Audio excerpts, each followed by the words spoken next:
Then when we talk about cellular division, it's also important for us to talk about how cellular division is controlled. And the idea that cellular division is not really consistent depending on cell types. And what I mean by that is take into consideration the example of skin cells versus nerve cells. Skin cells are designed, or it's already determined, for them to divide continually. Skin cells are constantly replenishing, constantly dividing, so that old skin cells that die off are replaced by new skin cells, so that if there's damage to skin cells, that injury site can be repaired through cellular division. On the contrary, nerve cells have very limited cellular division, almost to the point that it seems like they have a set number of divisions that they're supposed to actually achieve, and then that division stops. This is really referred to as the idea that nerve cells enter a G0 phase. And as you can see here, once the division occurs, cells have the option to not continue on into interphase for themselves, but instead go into this kind of offshoot of the cell cycle, a G0 phase, and during this point, the cell cycle basically just stops. And this is where nerve cells often halt, and they're no longer dividing and repairing themselves or replacing themselves. Similarly, the frequency of cellular division is really heavily controlled, and there are multiple ways in which the division is controlled. For example, we refer to something as a mitotic clock. And this is a perfect example of the telomeres, which are kind of like, if you're looking at a chromosome, the very end points of a chromosome. And that those telomeres actually wear down. They shorten as the cell divides over and over and over, each time getting a little shorter and a little shorter. And that almost seems to indicate that the chromosome itself is keeping track of how many times it's being replicated and how many times the cell is dividing, almost as if when eventually the telomere gets to a specific length, a specific shortness, that cellular division may stop or it may begin to slow or whatever, as if it is a clock that's keeping track. In addition, cell size comes into play when controlling cell division. The idea that cells don't really want to be massive.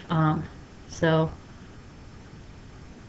bigger isn't better is the idea for size. And that's because you want to have smaller cells with a smaller surface to volume ratio, and that's so that molecules can transport in and transport out relatively quickly and increase the speed of or rate of cellular transport, and the cells are able to obtain energy more quickly, obtain their nutrients more quickly. They're going to require less nutrients based on their size, so it's kind of advantageous for the cells to divide so that they can remain small. Also, the idea of space limitation can control cellular division, and that space limitation can be referred to as contact inhibition,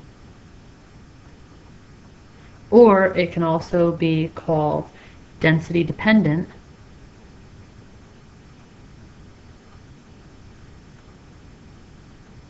inhibition. Both of these things mean exactly the same thing. If you think about contact inhibition, the idea of cells being in contact with one another is inhibiting their cellular division, or density dependent, so it's depending on how densely packed the cells are that the division is inhibited. But really what it comes down to is the idea that when there's limited space surrounding healthy cells, they're not going to divide because they're not going to want to be crowded in that specific space.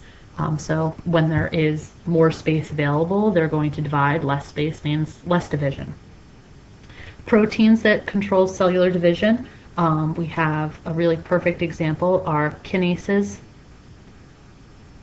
and cyclins. And these are the two types of proteins that are actually responsible for just making sure that the cell progresses through this normal cell cycle, making sure that the cell goes through G1, S, G2, PMAT, cytokinesis, and that the cell is going to continually fluctuate and move through each of these different phases in proper order at a relatively proper speed. Hormones are another way that cellular division can be controlled, and a perfect example of this is cells in the uterus. When a female is pregnant, obviously her hormones begin to fluctuate, levels begin to change, and those hormone fluctuations actually trigger an increase in cellular division within the cells in the uterus, so that the uterus can eventually support a baby. So obviously, hormones in different places are used to be able to control cell division, stimulate or inhibit cell division. And then we have growth factors, which are very similar to hormones. And they're really working on growth of new cells, so the division in terms of making new cells for growth. So an example would be epidermal growth factor. An epidermal growth factor can actually stimulate skin cell division for healing. So when you have an injury, a cut, a scratch in your epidermal cells in your skin, that growth factor, epidermal growth factor, is going to stimulate cell division for those surrounding cells so that the scratch or the cut can heal. Interesting thing is that it's also used in medicine. Epidermal growth factor can actually be used or given to patients in order to increase the acceptance of skin grafts, so that when skin grafts are done, the surrounding skin cells will actually divide more rapidly and more willingly link with the skin graft and kind of accept it and make it continuous with the other epidermal cells for the entire epidermis.